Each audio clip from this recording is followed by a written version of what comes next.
আবারও নৌকা চলবে সিলেটের রাস্তায়। ভারত থেকে নেমে আসা পাহাড়ি ঢলের ফলে দেখা দিয়েছে সিলেট জেলার বিভিন্ন উপজেলা সহ সিলেট নগরীতে বন্যা। আসসালামু আলাইকুম সুপ্রিয় দর্শক, সহকর্মী বদরুল হুসাইনের পাঠানো ভিডিও চিত্রের ভিত্তিতে আপনাদের সাথে আছি আমি আইকে ইমন।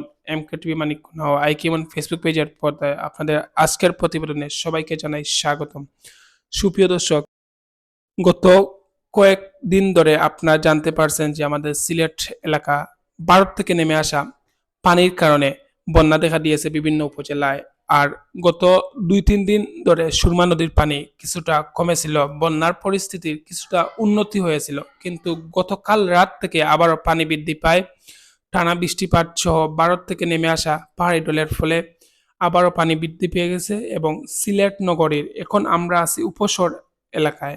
আপনারা দেখতে পাচ্ছেন এই এলাকার রাস্তাগুলো যেন নদীতে পরিণত হয়েছে। মানুষের বাসাবাড়ির আঙিনা সহ মানুষের বাসার নিচতলা পানিতে ডুবে গিয়েছে, বাসা থেকে বের হতে পারছে না মানুষ।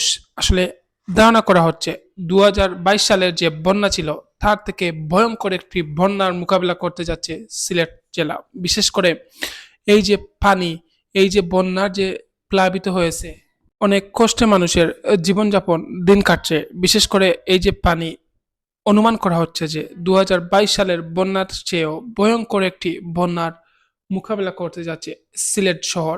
বিশেষ করে এই যে পানির বৃদ্ধির হার, এত দ্রুত পানি বেড়ে যাচ্ছে যা কল্পনার বাইরে।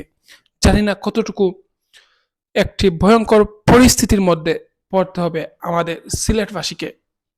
সুরমা নদীর পানি বিপদসীমার উপর দিয়ে প্রবাহিত হওয়ার ফলে সিলেট নগরীর বিভিন্ন অংশটুকু যেমন উপশহর, তালতলা, সুবানীঘাট সহ শেখঘাট সহ বিভিন্ন অঞ্চল কিন্তু প্লাবিত হয়ে গিয়েছে। বিভিন্ন রাস্তাঘাট এখন নৌকা চলার উপক্রম হয়ে উঠেছে।